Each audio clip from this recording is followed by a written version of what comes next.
일 동안 그들에게 보이시며 하나님 나라의 일을 말씀하시니라. 아멘. 할렐루야. 아멘. 오늘도 하나님께서 귀한 은혜를 우리 히즈라이프 공동체에 부어 주실 줄 믿습니다. 아멘. 지금은요, 부활절기라고 부르는 기간입니다. 우리는 대부분 부활절이 지나면 끝인 줄 아는데요. 부활주일로부터 50일간 계속되는 부활절기는 기쁨의 50일, The Great 50 Days라고 불리고요. 부활주일과 오순절 성령 강림주일을 연결하는 교회로서의 첫 번째 절기입니다. 즉 부활절기는요, 부활주일로부터 시작하여서요, 오순절 성령 강림주일에 그 절정을 이루는 50일간의 기쁨의 절기라고 할 수 있습니다. 그런데요, 이 부활절기는요, 이 부활절 그 주일부터 시작되는 이 부활절기는요, 교회가 탄생한 이후에 3세기 동안 갖고 있었던 유일한 절기예요. 그러니까 이것은 대림절과 사순절보다 더 오래된 절기이고요. 이때 당시에는 원래 이 시기에 이스라엘 백성들은 6월절로부터 오순절까지의 기간을 호멜절로 지켰습니다. 이 호멜절은 간단하게 얘기하면 지금 우리의 추수감사절이라고 보면 돼요. 그들은 추수하면서 기쁨의 절기를 지켰다면 예수님이 이 땅 가운데 오시고 그리고 십자가의 사역으로 또한 사흘 만에 죽은 자 가운데서 다시 살아나셔서 이 최종적인 승리를 하신 뒤에 이 호멜절이 이 초대교회에서는 부활절기로 지켜지게 되는 겁니다. 그래서 이 초대교회에서는요, 부활주일부터 성령 강림주일 때까지 50일 동안을 완전한 기쁨과 승리로서의 절기를 지냈던 것입니다.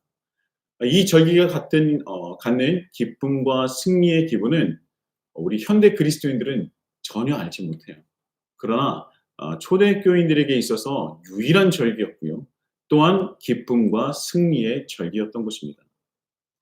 그러므로 이 교회력에서 이 50일간의 기쁨의 절기가 차지하는 그 비중은 아무리 강조해도 전혀 지나침이 없죠. 이 부활절기는요, 그저 1년에 한 번쯤 있는 절기로 지내는 것이 아니라 어떻게 보면 예수님께서 이루시는 완전한 승리의 소식으로 우리가 누릴 수 있는 가장 큰 기쁨과 감사의 시간이 되었으면 좋겠습니다. 그래서 성령 강림주일까지의 예배 설교는요, 부활 후 제자들이 예수님께서 40일간을 함께 하신 후에 그 제자들의 모습을 함께 나누면서 은혜를 지속적으로 나눌 예정입니다. 우리는 부활절에 대한 의미를 지난주에 함께 나누었습니다. 다시 한번 말씀을 드린다면 사망이라는 것, 이 죽음이라는 것은 사탄이 사람을 억압하고 올가매는 최종 병기입니다. 사탄이 가지고 있는 가장 최고의 무기 중에 무기라고 할 수 있는 것이죠. 그래서 죄로부터 이 죽음이 이르렀기 때문에 인간은 죽음이라는 것에 두려움을 가질 수밖에 없는 존재입니다. 그런데 100%의 인성과 100%의 신성을 동시에 가지신 예수님께서 부활하심으로 사망 권세, 즉 사탄의 최종 병기인 최고의 무기인 그 죽음을 이기시고 사탄에게 있어서 최종적인 승리를 거두신 것이 바로 부활절이라는 겁니다. 그래서 우리는 그랬기 때문에 예수님께서 그랬기 때문에 우리는 그 이후에 예수님을 구주로 시인하며 믿는 순간 예수님의 부활에 참여하는 자가 된다는 것이죠. 예수님만 부활하는 것이 아니라 첫 열매라고 우리에게 말씀하신 만큼 이제 부활의 시작을 알리신 거예요. 그래서 우리는 부족한 인간이기에 사망과 죽음에 대한 두려움이 있을지언정 죽음에 대해서 절대 지지 않는 존재가 되었다는 것입니다. 물론 두렵기는 하겠죠. 하지만 우리는 부활에 참여한 자로서 예수님께서 재림하실 때 최종적 심판대를 말씀하시는 건데요. 예수님께서 재림하실 때 전적인 하나님의 은혜로 부활하실 것을 바라며 살아가는 부활의 소망을 가지고 살아가는 존재가 되었다는 것입니다. 최종적 심판 때까지 예수님을 믿고 또 제자의 삶을 살아가는 존재가 바로 우리라는 것이죠. 그래서 사탄의 최종 병기는 사망이며 죽음인데요. 예수님을 믿는 그리스도인의 최종 병기, 최고의 무기는 무엇이냐? 죽음을 이기는 것이라는 겁니다. 바로 부활신앙이라고 말씀을 드렸었죠. 그래서 이 베드로가 물 위를 걷는 것을 말씀드렸는데 이것은 부활신앙을 비유한 것입니다. 물 위를 걷는 것이 부활신앙이라고 할 때 우리는 부족하고 연약해서 물 위를 걷지 못하는 존재가 아니라는 것입니다.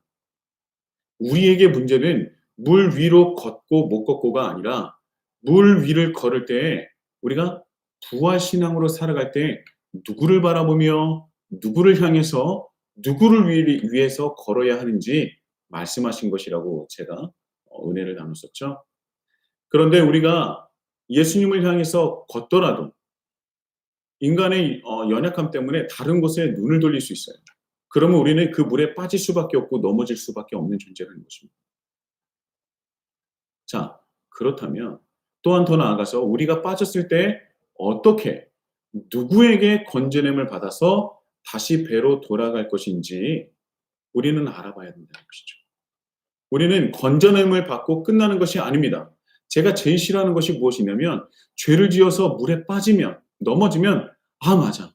나는 죄인이야. 그래서 나는 안 돼. 라고 끝나는 거예요. 그런데 성경은요. 그것이 절대 끝이 아니라고 얘기하지 않습니까? 분명히 말씀하고 계세요. 건져냄을 받은 후에 우리는 이전과 다르게 예수님과 함께 무리를 다시 걸어서 배로 돌아가야 하는 것입니다. 베드로가 다시 배로 걸어서 물 위를 걸어서 돌아간다는 것이죠. 누구와 함께요? 예수님과 함께. 예수님의 손을 잡고 다시 물 위를 걸어서 배로 돌아간다는 것입니다. 예수님이 건져주시는 것이 끝이 아니라 예수님은 자신의 손을 붙잡고 함께 부활신앙을 가지고 함께 따르라 우리에게 말씀하신다는 것입니다. 다시 말씀드린다면 그리스도인인 우리가 가질 수 있는 최종 병기, 최고의 무기는 무엇이냐면 부활에 참여한 자로 죽음을 이길 수 있는 존재가 된다는 것입니다. 그것이 부활신앙이에요. 우리가 그 부활신앙으로 살아갈 때에 예수님께서 말씀하신 것을 믿으며 바라며 이뤄나가는 존재가 된다는 것이죠. 오직 예수님을 향하여서 위하여서 바라며 걸어가야 하고요. 넘어졌을 때 다시 예수님에게 건져냄을 받고 또다시 하나님 나라를 위하여 믿으며 바라며 일어나가는 존재가 되어야 한다는 것입니다. 자, 여기까지가 저번 주 부활주일 말씀이었습니다. 자, 하나도 빠짐없이 기억나실 줄 믿고 오늘의 말씀을 이어가겠습니다. 자, 그래서 이제 제자들이 예수님께서 부활하신 것을 깨달았고 경험했어요. 그래서 그들이 이전에 없었던 부활의 소망을, 아니 추상적인 개념으로 가졌었던 이 부활의 그 신앙을 가지게 된 겁니다. 그렇다면 이 부활 신앙을 가진 그 제자들에게 예수님께서 무엇을 하셨냐면 다시 제자들을 다 모으세요. 그리고 오늘의 말씀처럼 다시 40일 동안 하나님 나라에 대해서 그 복음을 다시 가르치십니다. 그리고 4절에 나와 있는 약속하신 것, 즉 성령이 임할 때까지 예루살렘을 떠나지 말라고 하시죠. 여러분 한번 생각해 보십시오. 내가 사랑하는 사람이 있는데 이제 곧 헤어져야 합니다. 한동안, 아니 어떻게 보면 정해져 있지 않지만 분명히 상당한 시간 동안 보지 못할 거예요. 어쩌면 그가 죽을 때까지 못 볼지도 모릅니다. 그런데 아직 그 사람이 연약하여서 내 도움이 필요한 사람인 거예요. 내 도움이 분명히 필요한 사람입니다. 아직까지는 완전하게 성숙하지 못해서 나의 손이 필요하고 나의 도움이 필요한 존재예요. 그런데 나는 좀 있으면 헤어지게 됩니다. 그럼 어떤 마음이 드시겠습니까? 걱정되겠죠. 염려되겠죠. 그렇다면 내가 헤어지기 그 직전의 시간, 나와 그 사람과 주어진 시간에 무엇을 하시겠습니까? 혹시 여기서 여행을 생각하신다면 나랑 헤어진 뒤에 이 사람이 어떻게 살든 나는 상관없어라고 하는 사람이겠죠? 여행보다는요. 그런 상황, 나와 헤어질 수밖에 없는 상황이 온다면 그 사람이 혼자서도 살아갈 수 있는 그 방법을 가르쳐 주지 않겠습니까? 내가 가장 중요하게 생각하는 것. 그리고 또한 내가 사랑하는 사람이 이 세상을 살아갈 수 있는 방법. 그것을 혼신을 다해서 내가 가장 중요하다고 여기는 것을 다시 한번 가르쳐 주고 알려줄 것입니다. 오늘의 말씀이 바로 그 말씀인 거예요. 예수님께서 제자들과 육신으로 이제 함께하지 못합니다. 물론 영적으로 함께하시겠지만 제자들이 연약하기에 그들이 정말 흩어질 수도 있고 무너질 수도 있고 또 빠질 수도 있어요. 그 염려가 얼마나 크시겠습니까? 예수님께서 얼마나 그 마음속에서 안타까우시겠어요.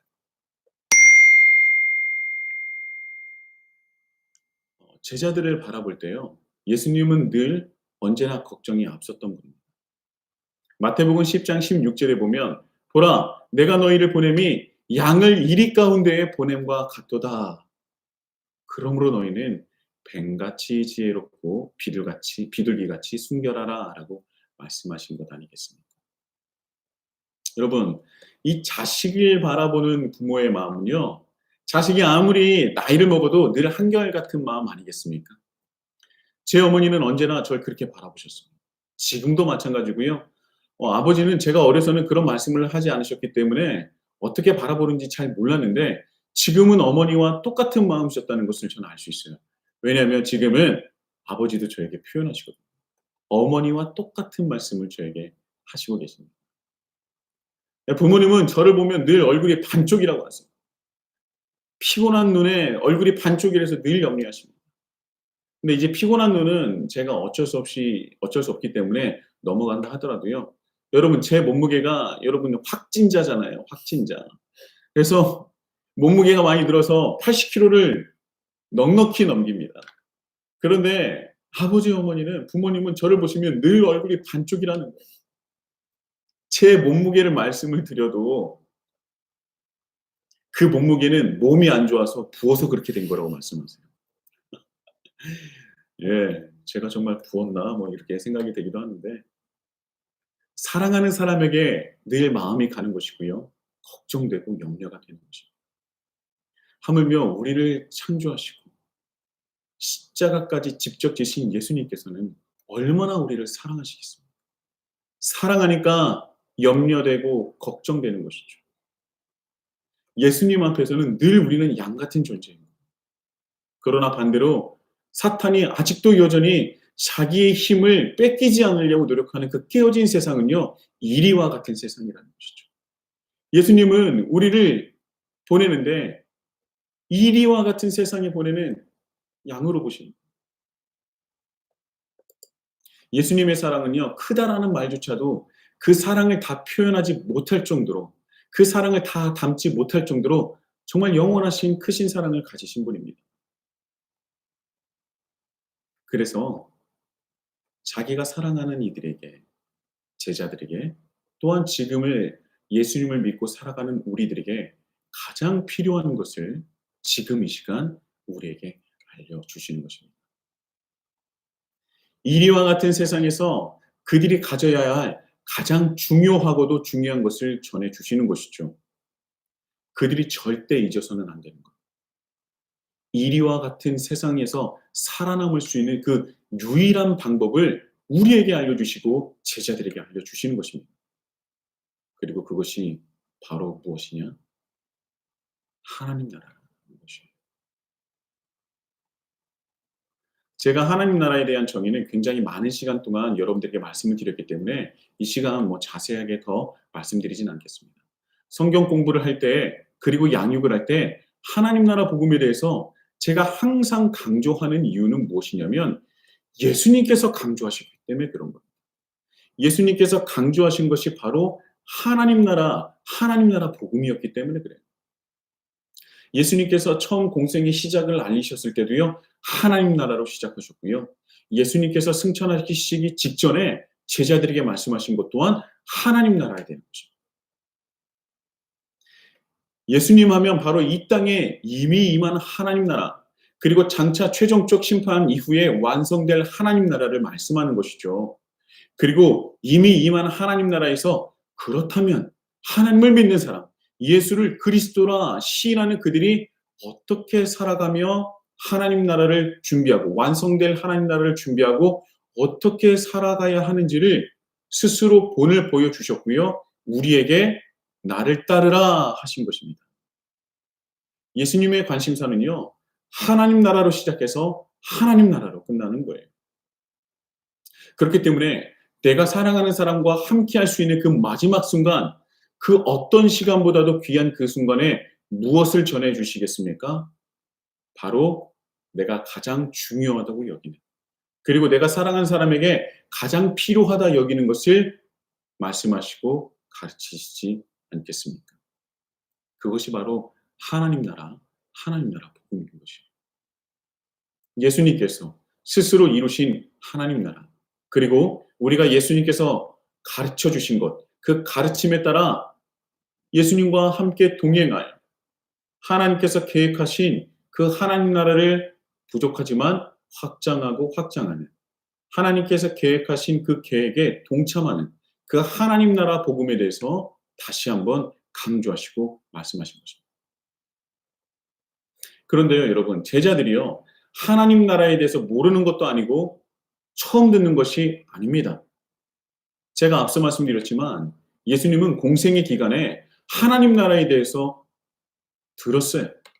예수님께서는 제자들에게 분명히 말씀하셨습니다. 또한 그곳에서 어떻게, 어떤 모습으로 살아가야 하는지에 대해서 수많은 말씀으로 비유로서 예수님께서 직접 제자들에게 말씀을 드렸던 것이죠. 수많은 말씀을 예수님께 직접 들었지만 복음서에 나오는 제자들의 모습은요, 한심하게 이를 때가 없지 않습니까?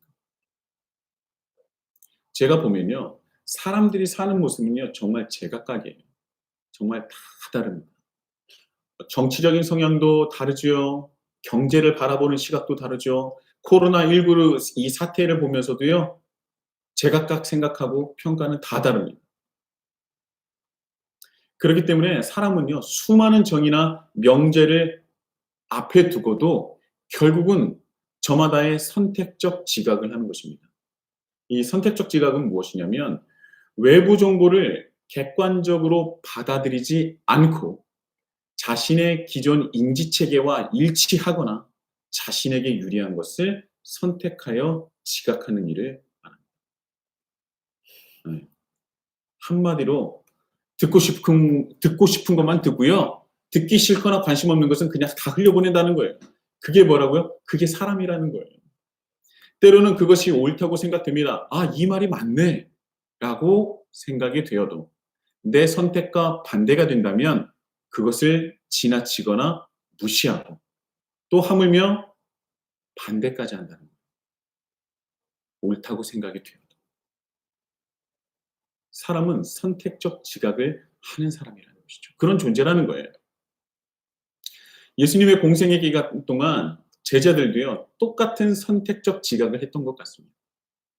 그래서 예수님께서 하신 말씀을 기억하지 못하고요. 아니, 기억하고 싶지 않고요.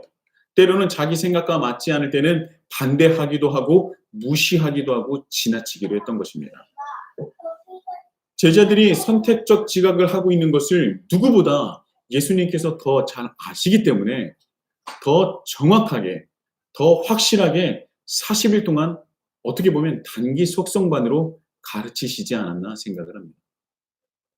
그런데 이제 다음 주 본문이기도 한 이 사도행전 1장 6절에 보면요, 아직도 여전히 그들은 40일 동안 예수님께서 단기 속성반으로 열심히 하나님 나라 복음에 대해서 가르치셨지만 여전히 유대 중심적인 선민 사상을, 그 선민 사상에서 벗어나지 못한 것을 우리는 볼 수 있습니다. 아직도 정신을 잘 못 차린 거죠. 성령 세례를 받을 것이라는 예수님의 말씀을 듣고 제자들이 말하기를 이스라엘 나라를 회복하심이 이때니까라고 말을 한다는 것이죠. 그래서 예수님께 한 소리를 듣습니다.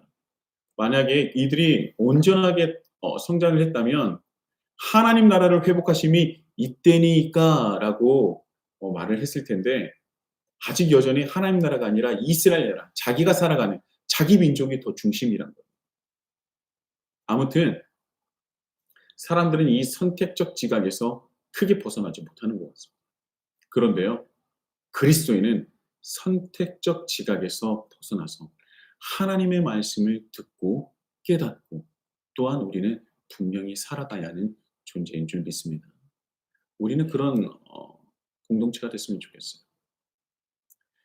많은 사람들이요, 지금 하나님을 믿는다고 하고 또 예배를 드리지만 결국은 내가 원하는 것만을 듣기 원하고요. 예배를 드리면서도 선택적 지각을 하고 있지 않나 스스로 돌아보게 됩니다.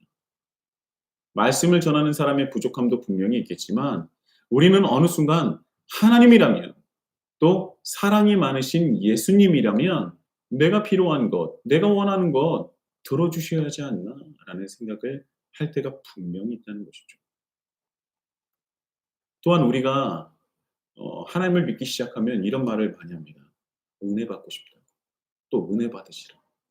나는 참 은혜 받고 싶다고. 나는 은혜를 받아야 사는 존재라고 얘기하는데 그때 정말 우리가 원하고 찾는 그 은혜는 과연 어떤 은혜인지도 한번 우리가 생각해 봐야 합니다. 우리가 말하는 은혜는 정말 어떤 은혜입니까? 솔직히 하나님이 이 세상을 향한 계획이나 그 뜻보다는 각박한 세상에서 살아가는 내 메마른 심정, 내 메마른 영혼. 그래서 내 마음에 위안을 주고 평안을 구하는 것. 그것이 은혜라고 생각하는 것 아닙니까?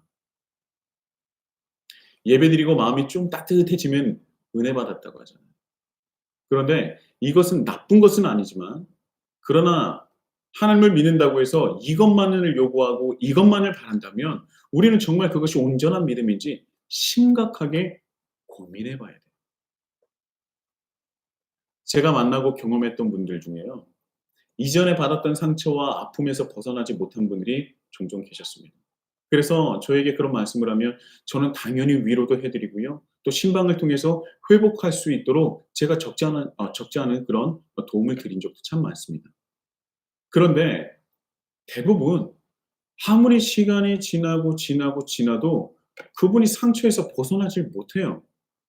근데 가만 보면 상처에서 벗어나고 싶어 하지 않습니다.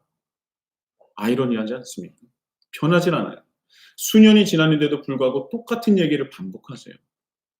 아직도 그 상처, 그 아픔, 네, 분명히 많이 아프셨죠. 그런데 그분이요, 공통적으로 하는 말씀이 뭐냐면 그 상처와 아픔 때문에 지금은 예배도 은혜가 안 된다고 해요. 은혜가 되지 않는다고. 그래서 제가 물었습니다. 집사님, 어떤 은혜를 원하십니까? 그랬더니 그분이 하는 말씀이 하나님이 내 마음을 만지셨으면 좋겠다.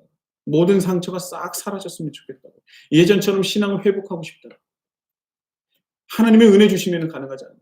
그래서 저는요, 그 얘기를 듣고 웃으면서 얘기했어요. 집사님, 하나님의 은혜는 이미 집사님께 충만하게 임했습니다.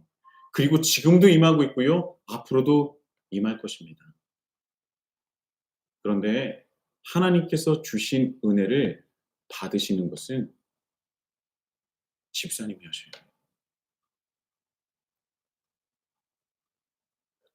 우리는 때로요, 내가 원하는 모습으로, 내가 원하는 방향으로 하나님의 은혜도 선택적 지각으로 원하는 것만 듣고, 원하는 것만 보고, 원하는 것만 받고자 하지 않나? 우리는 생각해 봐야 합니다. 그런 모습으로 신앙생활을 하면 하나님께서 얼마나 답답해 하시겠습니까? 하나님께서 이스라엘 백성을 향해서 답답해 하실 때 하신 말씀 중에 이사야 선지자를 부르실 때 하셨던 말씀이 있어요. 이사야서 6장 9절에서 10절에 보면은 이런 말씀이 있습니다. 여호와께서 이르시되 가서 이 백성에게 이르기를 너희가 듣기는 들어도 깨닫지 못할 것이요 보기는 보아도 알지 못하리라 하여 이 백성의 마음을 둔하게 하며 그들의 귀가 막히고 그들의 눈이 감기게 하라 염려하건대 그들이 눈으로 보고 귀로 듣고 마음으로 깨닫고 다시 돌아와 고침을 받을까 하노라 하시기로. 이 말씀을 들으면요, 꼭 하나님께서 일부러 듣지 못하게 하시는 것 같은데요. 당연히 본뜻은 그런 것이 아니죠. 누구보다도 이스라엘 백성이 하나님 자신의 뜻을 깨닫고 온전히 따르기를, 그렇게 살아가기를 원하시는 분 아니겠습니까? 그런데 그들이 들어도 듣지 않고 봐도 보지 않는다는 거예요. 이 말씀을 예수님께서 똑같이 인용하셨는데요. 마태복음 13장 15절에 보면 이 백성들의 마음이 완악하여져서 그 귀는 듣기에 둔하고 눈은 감았으니라는 말씀을 하십니다. 이스라엘 백성들이 하나님에게서 마음이 멀어져서 완악하여졌어요. 그랬더니 하나님의 뜻을 듣기도 보기도 싫어한다는 거예요. 그러니까 스스로 눈을 가리고요. 귀를 막았다는 거예요. 근데 그들은 하나님을 믿는다고 얘기하죠. 그리고 그들이 눈을 뜨고 귀를 여는 것은 언제 여느냐? 자기가 듣고 싶은 것, 그리고 자기가 보고 싶은 것을 본다는 것. 이스라엘 백성을 향해서 또 지금 이 시대를 살아가는 그리스도인들을 향해서 답답해 하시는 하나님의 마음을 우리는 헤아려 봐야 한다는 것입니다. 얼마나 답답하시겠습니까? 들어야 할 것은 듣지 않고 봐야 할 것은 보지 않는 그런 상황인 이스라엘 백성과 지금 이 시대를 살아가는 그리스도인들을 향해서 하나님께서는 얼마나 답답해 하시겠냐는 거예요. 제가 이전에도 해드렸던 말씀인데요. 제가 아이들에게는 공부에 대한 욕심은 그다지 없습니다. 어떤 분들은 제가 이런 얘기하면 어, 애들이 컸을 때도 그런 말이 나오나 보자 뭐 이런 말씀하신 분도 있어요. 근데 중요한 건 제 철학은요. 어, 공부하는 머리와 각각의 분야의 머리는 다르다고 생각해요. 그래서 저는 꼭 굳이 공부가 아니더라도 하나님 나라를 확장하는 데 있어서는요. 그가 쓰임 받을 부분이 분명히 있다고 생각합니다. 그래서 그것을 발견하고 그것을 성장시키고 발전시키길 원하는 것이지 무조건 공부를 해야 된다고 생각은 안 해요. 그런데 저도 욕심이 있어요. 어떤 욕심이 있냐면 저는 아들만 있기 때문에 아들은 그 아들들은 태권도하고 수영은 좀 했으면 좋겠다라는 그런 욕심이 있습니다. 그래서요 제가 없는 형편에서 태권도를 가르쳤습니다. 열심히 태권도를 다녔어요. 뭐 처음에 흰띠로 시작해서 뭐 노란띠 그리고 뭐 녹색띠 막 이렇게 따오는데 어느 날 갑자기 태권도를 가기 싫어해요. 가기 싫다는 거예요. "왜 그러냐? 왜 가기 싫어?" 이렇게 물어봤더니 태권도장에 가서 자꾸 자기가 잘 못하는 발차기를 시키고 자꾸 품새 태극 1장 2 장을 시킨다는 거예요. 그랬더니 관장님이 변했대요. 저는 당황했어요. 왜냐하면 태권도장에서는 발차기를 해야 되고요.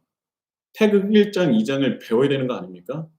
근데 관장님이 변해서 발차기를 시키고 태극 1장 2 장을 그 품새를 가르치니까 싫다는 거예요.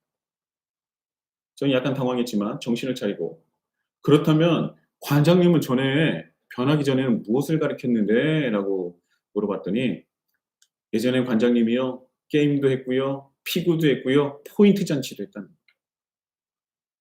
정말 어이가 없죠.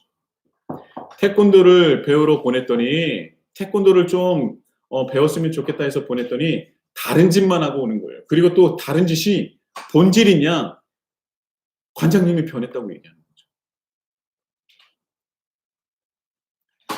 여러분 하나님을 믿는 것의 본질은 무엇입니까?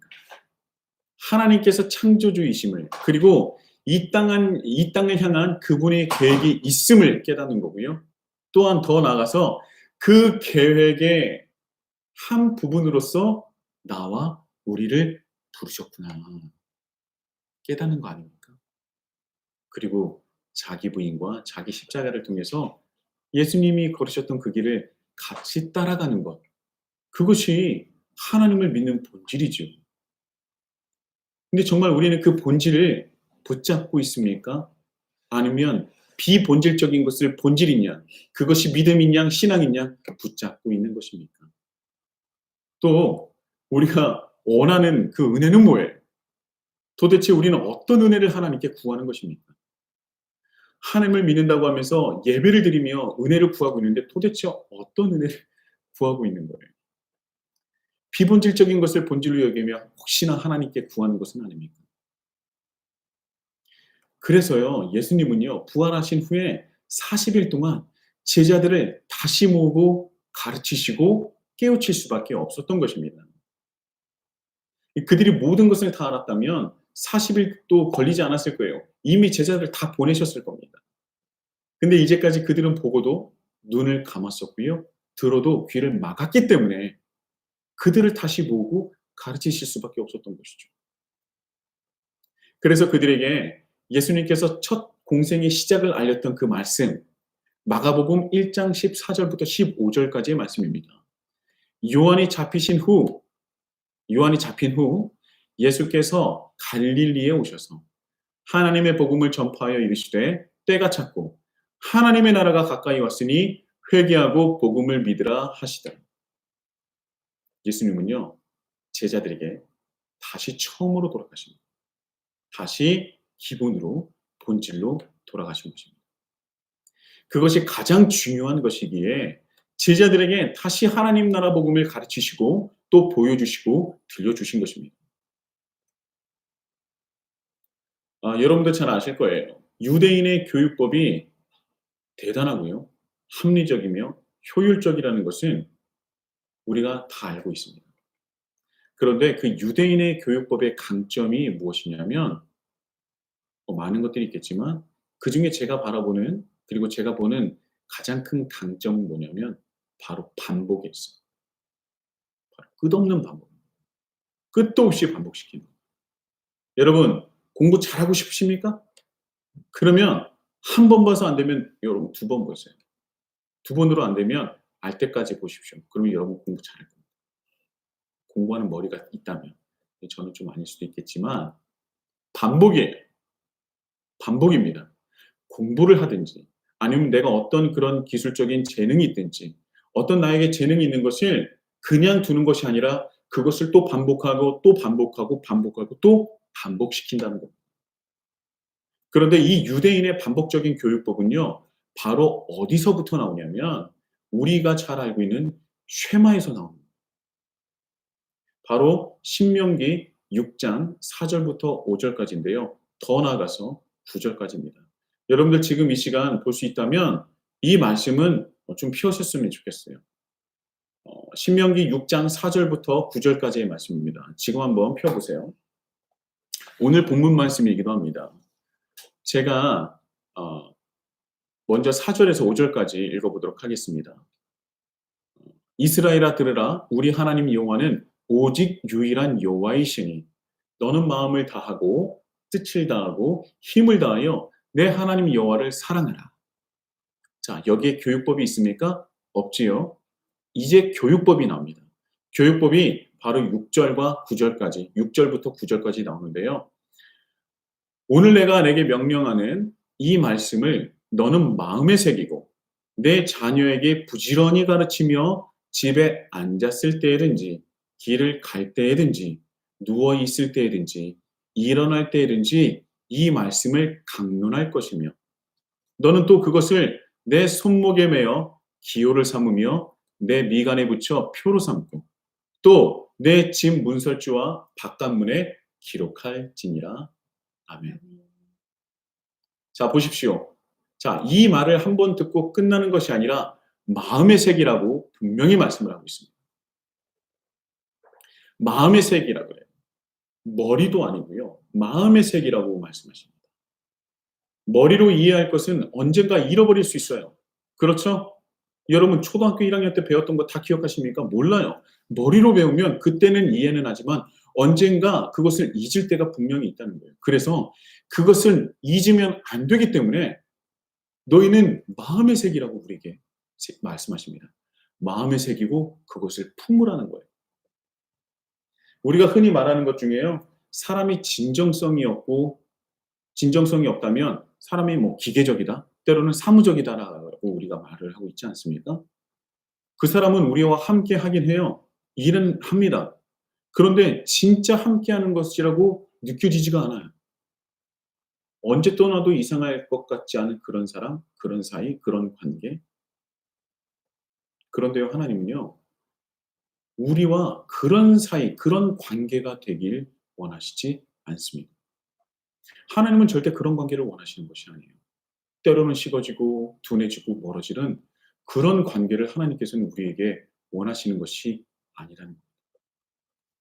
하나님은 여러분을 하나님께서는 여러분을 또 우리를 나를 하나님의 마음에 새기고 품으신 거예요. 하나님의 마음에 우리가 있는 것입니다. 하나님 마음에 내가 있는 거예요. 여러분이 있는 거예요. 하나님의 마음에서 우리가 떠난 적이 없습니다. 여러분이 떠난 적이 없다는 거예요. 그리고 단 한 번도 포기한 적이 없으시다는 겁니다. 그래서 우리는 그분을 하나님 아버지라고 부르는 거죠. 절대 우리가 어떤 마음을 가지더라도 하나님은 한 번 마음에 새기고 품었던 우리를 단 한 번도 놓치거나 포기하신 적이 없다는 겁니다. 왜? 그런 관계를 원하십니까? 그 관계를 끊으리라 끊을 수 없는 관계를 우리와 원하신다는 거예요. 여러분, 이 세상 그 무엇보다도 하나님을 누구보다도 사랑하고 끝까지 붙드시는 히즈라이프 공동체가 되기를 예수님의 이름으로 축복합니다. 그것이 우리의 신앙이 되어야 되고 우리가 바라는 모습이 되어야 된다는 것이죠. 여러분, 하나님을 사랑하시고 머리가 아닌 하나님의 사랑을 마음에 새기시고 품으시기 바랍니다. 그런데요, 그것을 유지하기 위해서는요, 머리로 이해하는 것뿐만 아니라 머리도 분명히 이해합니다. 그런데 그것을 궁극적으로는 마음에 새기고 품으라는 것이에요. 내가 너를 먼저 품은 것 같이 너도 나를 품으라, 새기라 라고 말씀을 하시는 겁니다. 그런데요, 여기서 더 나가서 그렇다면 마음에 품을 수 있고 새기기 위해서는 우리가 어떻게 해야 하는지를 우리에게 가르쳐주고 있는 거예요. 여기서 너는 가르치라 라고 하는데요. 너는 모든 것을 잘 알기 때문에, 너는 모든 것을 완벽하게 알고 있기 때문에, 너는 완전하게 성장했기 때문에 가르치라는 것이 아닙니다. 너 또한 마음에 새기고 그것을 품기 위해서 너 또한 성장하기 위해서 무엇을 해야 된다고요? 가르쳐야 한다는 거예요. 여러분, 교사나 누구를 가르쳐야 하는 위치에 있는 분들은요, 100% 공감하실 겁니다. 저도 공감해요. 교사도요, 누구를 가르치는 사람도 가르치면서 스스로가 성장하는 것을 느낍니다. 이것은 절대 부인하지 못해요. 내가 무엇을 지식적으로 받아들이고 그래서 그것을 내가 마음속에 품었어요. 그런데 그것이 단번에 완성되는 것이 아니라 그것을 어떻게 성장시키냐면 내가 받은 그것을 누구에게 전할 때, 누구에게 가르칠 때 나는 점점 더 완성해지고 굳건해지는 것입니다. 물론 가르침을 받는 사람은요, 백지 상태이기 때문에 더 가파르게 성장하겠지만 그런데 가르쳐야 하는 위치에 있는 나도 우리도 그것을 지속적으로 가르쳐야지 성장한다는 거예요. 내가 가르치고 또 전하고 전해야 나 또한 그것을 잊지 않고 간직할 수 있다는 것입니다. 이 말씀은 다시 한번 말씀드리지만 넌 완벽하고 완전하고 성숙해서 너는 꼭 누구에게 가르쳐야 돼 라는 것을 포함하여서 너 또한 지속적으로 성장하고 마음에 새기고 품어야 하기 때문에 늘 가르쳐야 된다고 말하는 것입니다. 그게 유대 교육법의 기본이에요. 가르치라는. 그런데요, 가르치는데 또 어떻게 가르칩니까? 어떻게 가르쳐야 돼요? 앉든지, 길을 가든지, 누워 있을 때든지, 일어날 때든지 가르치라고 얘기합니다. 시간과 장소를 가리지 말라는 거예요. 지속적으로 그거에 목적을 두고 가르치라는 겁니다. 결국 뭐냐면 너의 특정한 시간도 좋지만 너의 일상 속에서 나를 찾으라, 나를 새기라, 나를 품으라 라는 하나님의 말씀이신 거죠. 일상 속에서도 하나님을 놓치지 말라는 것이죠. 일상 속에서도 여전히 일하시는 하나님을 기억하라는 것입니다. 여러분, 우리는요, 대부분의 분들이 하나님을 찬양하고 예배드리는데 주일에만 하지 않습니까? 특정한 시간을 주님께 드리는 것이 귀해요. 그러나 그것뿐만이 아니라고 하나님께서 말씀하시죠. 어떤 분은 그럽니다. 나는 새벽 기도를 드리니까 나는 괜찮겠지? 아니에요. 그렇다면 새벽 기도를 드리고 내가 돌아가는 그 일상의 자리에서는 어떻게 하고 계십니까? 주님께 예배를 드리는 예배자로서 살아가고 계십니까? 우리는 시간적인 개념에 대해서 우리가 헬라적인 것을 배웠었죠. 크로노스와 카이로스. 그래서 우리는요, 카이로스에 대해서 배워요. 특정한 시간, 특별한 시간, 예수님께서 이 땅에 오셨을 때, 예수님께서 공생애를 시작하셨을 때, 예수님께서 십자가에 못 박혀 돌아가셨을 때, 예수님께서 부활하신 그때, 승천하신 그때, 얼마나 귀하고 감사합니다. 그런데 우리는 이 카이로스를 제외하고 하나님은, 주님은 우리를 떠나 계십니까? 절대 아니죠. 하나님은 카이로스의 시간뿐만 아니라 크로노스의 시간까지도 우리와 함께 하시기를 원하시는 겁니다. 이 크로노스는 무엇입니까?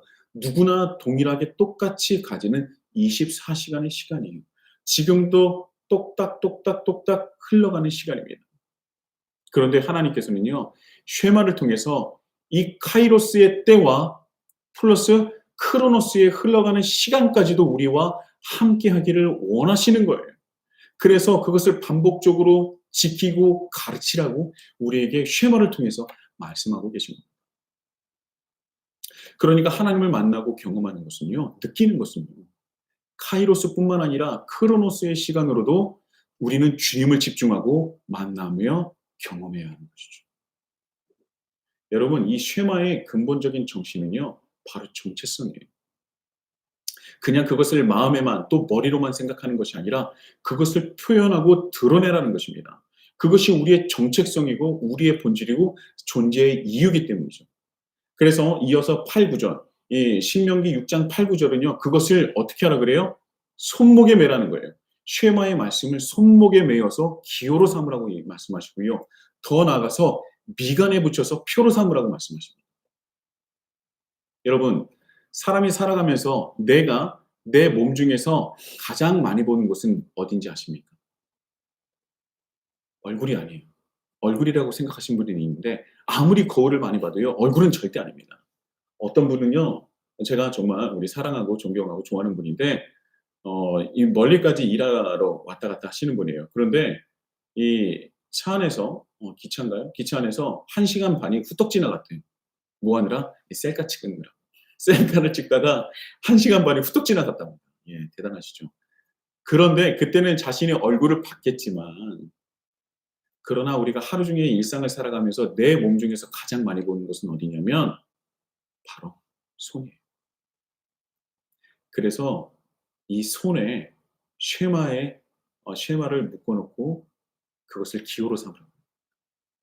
내가 하루 중에 가장 많이 보는 곳에 매여서 너의 정체성을 환기시킬 수 있고 다시 깨달을 수 있도록 다시 새기고 그리고 다시 품으라는 말씀입니다. 이게 어마어마한 교육법이에요, 여러분.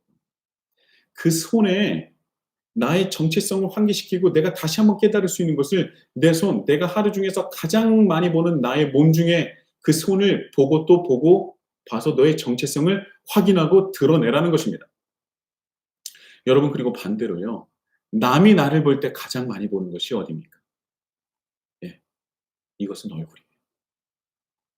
바로 남이 나를 가장 많이 보는 그곳에 그 정체성을 확인할 수 있는 내가 누구인지 정확하게 보여주라는 것입니다. 쉐마를 또 어디다 놓으라고요? 얼굴 한복판, 미간이잖아요. 미간이 뭡니까? 좌우에 있는 눈썹의 한가운데는 평평한 면 아닙니까? 저의 눈썹 사이에 그곳에 쉐마를 내어 놓으라는 거예요. 남이 보고 싶지 않아도 나를 보면 볼 수밖에 없는 겁니다. 그곳에 내 정체성을 드러내라는 거예요, 여러분. 나는 하나님의 백성입니다. 나는 그의 나라와 그의 의, 즉 하나님 나라와 하나님의 의를 위해서 살아가는 존재입니다. 그 정체성을 증명하고 보이라는 것입니다. 그런데요. 끝났으면 좋겠는데 더 끝이 아니에요. 하나님의 말씀은 더 나갑니다. 진 문설주와 바깥문에 기록할지니라 라고 또 말씀하세요. 이 진 문설주는 내가 사는 집이에요. 내가 사는 문 앞에 이 안에는 누가 살고 있는지 모르잖아요. 그렇기 때문에 문 앞에 이 안에 누가 살고 있는지 그 정체성 또한 드러내라는 거예요. 문설주, 문 앞에 정확하게 이 안에 누가 살고 있는지를 알리라는 것입니다. 정말 대단하지 않습니까? 내가 그 사람을 알지 못해도, 내가 그 사람을 보지 못해도 그 사람의 손, 그 사람의 미간에 무엇이 있는지를 보지 못해도요. 문설주에 걸려 있는 그 쉐마의 말씀을 통해서 이 안에 누가 사는지를 정확하게 알게 하라는 것입니다. 하나님의 가르침이 놀랍지 않습니까? 또 바깥문은 무엇입니까? 하나님의 백성들이 살아가는 동네를 이루는 큰 문이에요. 이때 당시에 생각한다면 성문으로 이해하시면 될 것 같습니다. 자, 한 사람 한 사람이 살아가는 집뿐만 아니라 하나님을 믿는 사람들의 그 모임, 그 동네, 그곳의 정체성 또한 드러내라는 것입니다. 그 큰 문에, 그 성문에 나는 하나님의 나라 백성입니다. 더 나아가서 우리는 하나님을 믿고 하나님 나라를 위해서, 하나님 의를 위해서 살아가는 존재입니다. 라는 그 정체성을 드러내라는 거예요. 반복적인 것 플러스 그것을 나타내라는 겁니다. 이게 바로 하나님께서 우리에게 말씀하시고 하시는 거예요. 예수님은요, 지속적으로 반복적으로 제자들을 가르치셨고, 또 그래서 그들의 정체성이 무엇인지, 우리가 어떤 존재이며 어떻게 세상을 살아가야 하는지를 강론하시고 가르치신 것입니다. 언제요? 공생의 기간 플러스 부활하신 후 40일 동안. 40일 동안 예수님께서 제자들과 동행하시면서요. 그것을 반복적으로 가르치시고 또 알려주신 것입니다. 왜냐하면 그것은 이리와 같은 세상에서 제자들에게 또한 지금 하나님을 믿는 우리들에게 가장 필요한 것들이기 때문입니다. 또한 우리가 이리와 같은 세상 속에서 살 수 있는, 살아갈 수 있는 유일한 방법이기 때문이죠. 우리가 그것을 가지지 않는다면, 우리가 그것을 가지지 못한다면, 우리는 이 이리와 같은 세상에서 양 같은 존재로 하나님 나라 백성으로 살아갈 수 없기 때문입니다. 여러분, 그런데 우리는 그 정체성을 가지고 세상을 살아가고 있습니까? 솔직히 우리는 대부분 그리스도인임을 감추며 살아가고 있지 않습니까? 언제부터 우리는 감추며 살아갈 수밖에 없는 존재가 되었습니다. 여러분, 우리가 왜 감출 수밖에 없었는지 우리 한번 고민해 봐야 돼요. 그것은 우리가 하나님 나라의 백성답게 살지 못했기 때문 아닙니까? 우리 마음속에서 하나님을 새기고 품지 못했기 때문 아닙니까? 또 하나님께서 우리에게 또 예수님을 통해서 말씀해 주신 그 하나님 나라와 그 하나님의 의를 알지도 못했고, 알지 못했기 때문에 가르치지도 못했기 때문에 우리는 스스로 그리스도인답게 살지 못했고, 그래서 우리는 우리 그 정체성을, 우리가 드러내야 하는 그 정체성을 가리면서 살 수밖에 없는 존재가 된 것 아닙니까? 예수님은 제자들에게 또한 우리에게 지금 이 시간 가장 필요한 것은 우리의 정체성이라고 말씀하십니다. 하나님 나라 백성이라는 거예요. 하나님 나라 복음을 알아야 된다는 거예요. 그게 부활 신앙을 가진 자들의, 부활절기를 지내는 자들의 필요한 가장 본질적이라는 것을 우리에게 말씀하신 겁니다. 바로 그 정체성을 가지고 있을 때 우리가 바로 하나님 나라 백성이요, 또한 그의 나라, 그의 의를 위해서 살아가야 하는 존재라고 또한 우리에게 강조하시고 또한 말씀하시는 것이죠. 또한 그것을 마음에 새기고 품어야 한다는 것입니다. 하나님이 먼저 우리를 마음에 새기셨고 우리를 품으셨기에 우리도 오직 하나님만을 마음에 새기고 품어야 하는 것입니다. 또한 그렇기 때문에 우리의 온전한 정체성을 가져야 하고요. 또한 그 정체성을 가질 때 우리가 그리스도인이라는 것을 느끼고 품었을 때, 하나님의 마음을 품었을 때 우리는 이 세상에서 하나님 나라를 위하여 살 수 있고요. 하나님 나라 그 백성으로 당당하게 살아갈 수 있고요. 그리스도인의 정체성을 가지고 살아갈 수 있는 것입니다. 우리는 하나님의 백성이란 또 그 거룩하고 영광스러운 정체성을 머리뿐만 아니라 마음에 새기시는 히즐라이프 공동체가 되기를 예수님의 이름으로 축복합니다. 우리는 또 그것을 드러내야 돼요. 우리는 또 그것을 드러내야 됩니다. 카이로스뿐만 아니라 정말 일상 속에서도 크로노스의 시간까지도 주님과 함께 해야 돼요. 주님의 마음, 주님의 뜻을 품어야 한다는 것이죠. 그때 그의 나라, 그의 의, 하나님 나라와 하나님의 의를 위해서 카이로스의 뿐만 아니라 일상적인 크로노스의 시간까지도 마음에 새겨서 이 세상을 주님께 돌려드릴 수 있는, 장차 올 재림하실 그때에 하나님 나라를 준비할 수 있는 우리 히즐라이프 공동체가 될 줄